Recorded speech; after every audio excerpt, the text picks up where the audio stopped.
Let's turn to Columbiana County now, where back in November, a windstorm caused a lot of damage throughout the area. And for one family, it sent a tree into their home. So months later, they're still living with that damage. First News reporter Jacob Thompson has that story. An old tree sits across the back part of Brian Devlin's house. Next thing we know, we heard this just very loud boom. A windstorm knocked it into the house back in November.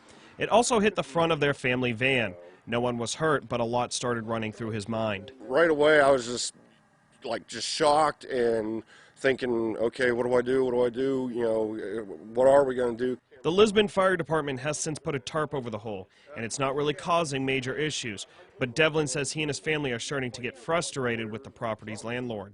Waiting for something to be done, you know, whether it was just a minor fix until the actual full work is done or whatever the case may be. I talked to the landlord on the phone. He says he understands the frustration, but his hands are tied waiting on the insurance company that has been backed up with claims. So for now, Devlin is just trying to make do. I mean, we're still staying, you know, relatively warm because what I did inside is the room that this encompasses. On the inside, I put up another tarp. That room is a toy room for the 5 kids.